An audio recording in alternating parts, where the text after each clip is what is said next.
पुत्र तो दोनों ही ध्रुव भी हैं और उत्तम भी हैं, लेकिन दोनों की किस्मत जुदा है। उत्तम जो है वो पालने में झूल रही है और ध्रुव जो है वो बेचारे पत्तों पर पड़े हुए हैं। एक पत्थर के दो टुकड़े, पर किस्मत जुदा जुदा है। एक पर शंकर जी पूजते, एक सीढ़ी पर लगा है। एक पर शंकर जी पूजते, एक सीढ़ी पर लगा है।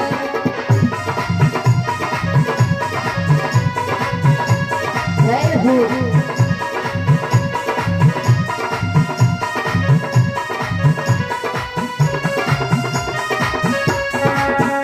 और क्योंकि पत्थर महाराज दो होते हैं, लेकिन एक की किस्मत देखो कि जिस पर भगवान शंकर तीनों लोगों के स्वामी को पूजा जाता है, और एक जो हुई वो सीढ़ी पर लगा है जिस पर पैर पड़ते हैं। दोनों की किस्मत अलग है। और एक डाली के दो फूल हैं, पर किस्मत जुदा जुदा है। एक टोली पर सजा है, एक अर्थी पर लगा है। एक टोली पर सजा है, एक अर्थी पर लगा है।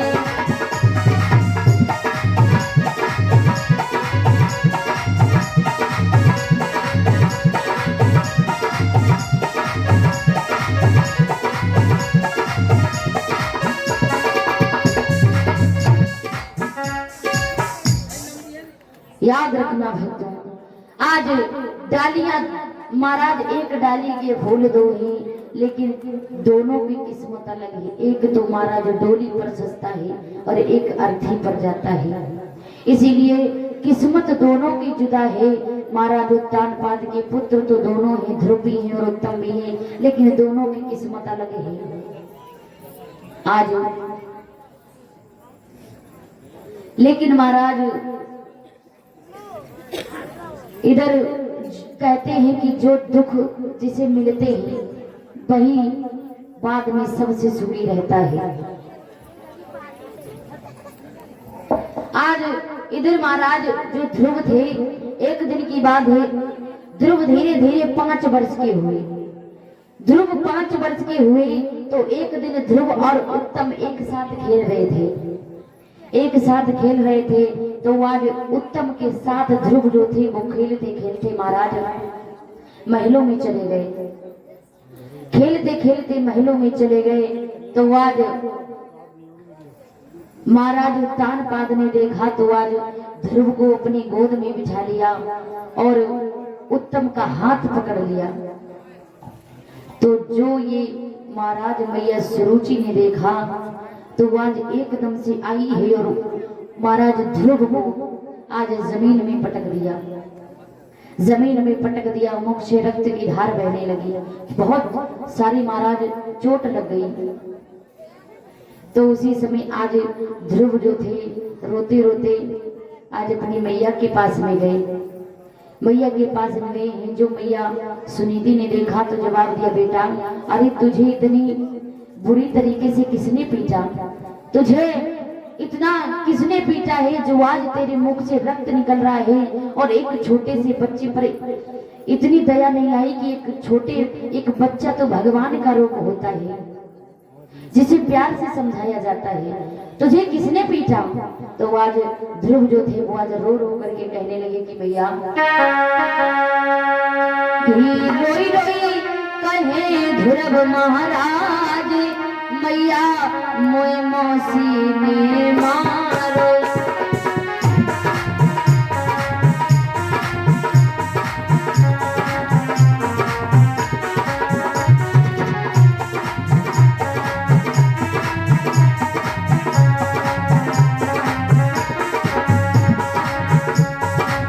रोई रोई कहे ध्रुव महाराज, मैया मोए मौसी ने मारो।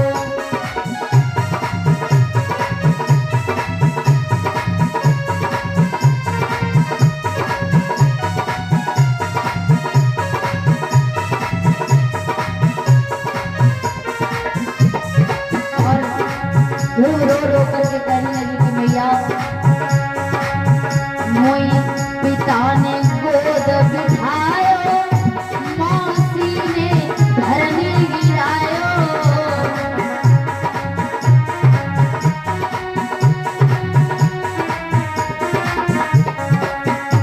मोई पिता ने गोद बिठायो, मौसी ने धरनी गिरायो।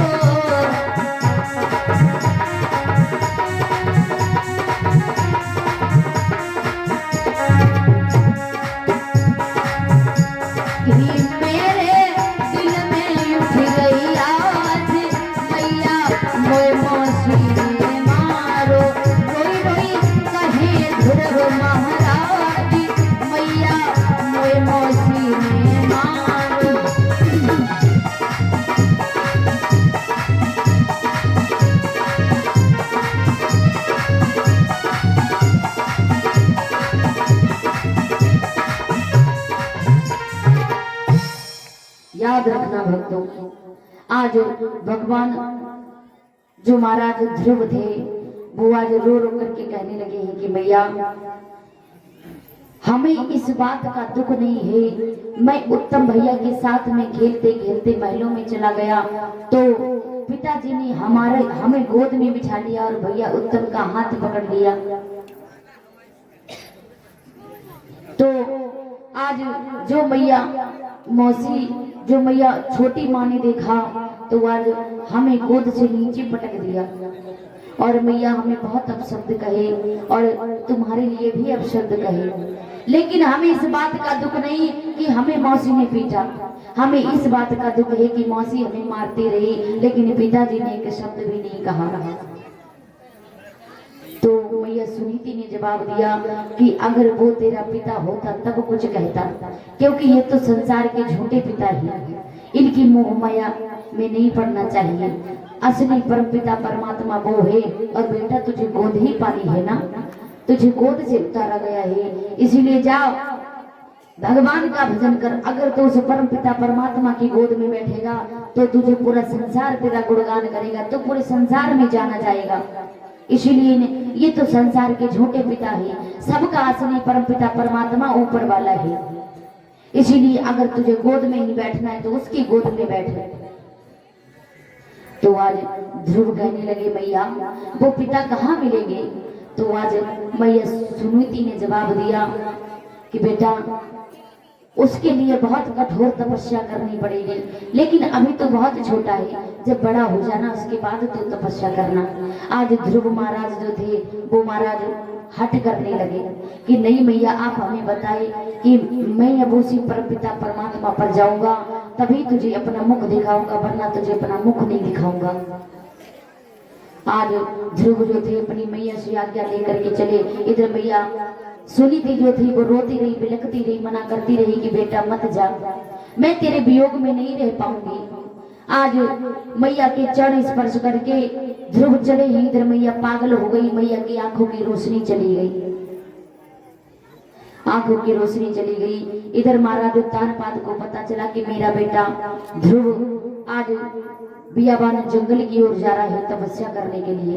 तो उन्होंने खबर भिजवाई कि ध्रुव से कहना कि वो वापिस आ जाए, मैं उसे अपना बेटा स्वीकार करूंगा, अपने महलों में रखूंगा। ध्रुव सोचने लगे बाहरी परमात्मा अभी तो केवल तेरा नाम ही लिया है, इतनी बड़ी कृपा हो गई कि आज हमें महलों में जगह मिलने लगी। ध्रुव ने मना कर दिया कि मैं नहीं जाऊंगा। फिर से महाराज उत्तानपाद ने खबर भिजवाई कि जाओ उससे कह देना कि मैं उससे अपना राजपाट आधा राजपाट दे दूंगा। फिर ध्रुव के पास वो मंत्री आए, ध्रुव कहने लगे भारी परमात्मा कैसी तेरी लीला, अरे अभी तो केवल तेरा नाम ही लिया है और इतनी जल्दी हमें आधा राजपाट भी मिलने लगा, और जब मैं तेरी गोद में बैठूंगा तब क्या होगा। उसी समय ध्रुव ने जवाब दिया कि मैं नहीं वापस लौट करके आऊंगा।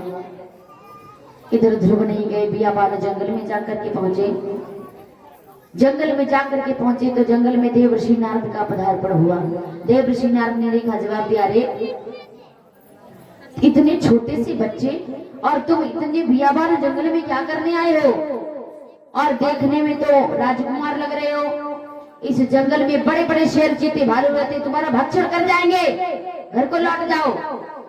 ध्रुव कहने लगे कि बाबा मेरा ये शरीर किसी के काम नहीं आ सका, कम से कम कोई जीव हमें खा लेगा, उसकी भूख ही मिटेगी, मेरा शरीर किसी के तो काम आएगा।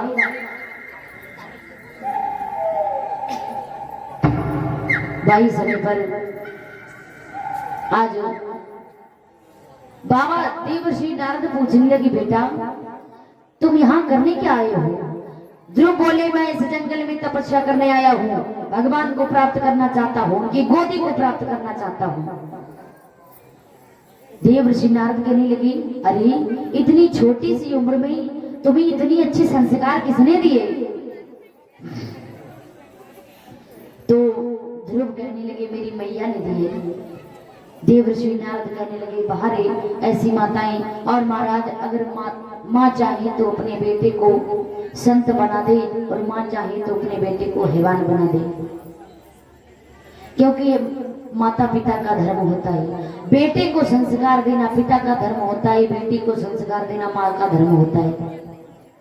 क्योंकि माता का धर्म इतना ही होता है कि वो 9 महीने गर्भ में रखती है, पाल पोस करके बड़ा करती है, संस्कार देना पिता के हाथ में होता है, बेटी को संस्कार देना माँ के हाथ में होता है। इसलिए माता पिता चाहिए तो क्या ना बना दे अपने बच्चों को।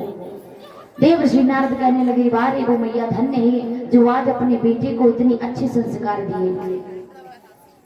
उसी समय आज ध्रुव से देवर्षि नारद ने पूछा, तुम्हारा कोई गुरु है? ध्रुव कहने लगे, मेरा गुरु कोई नहीं है।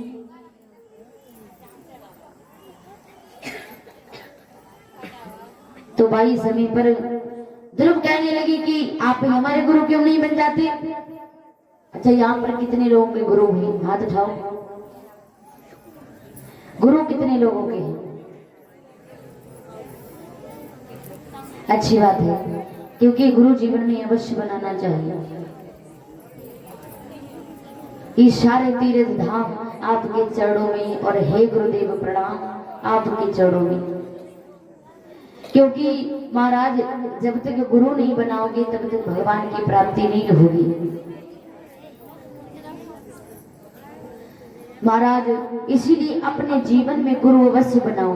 आज देवर्षि नारद कहने लगे, ठीक है हम तुम्हारे गुरु बन जाएंगे, लेकिन मैं तुम्हें एक मंत्र दूंगा, उस मंत्र का तुम जाप करना जिससे कि भगवान प्रसन्न होकर के तुम्हें दर्शन देंगे। आज देवर्षि नारद ने ध्रुव को एक मंत्र दिया कि ओम नमो भगवती वासुदेवाय नमः।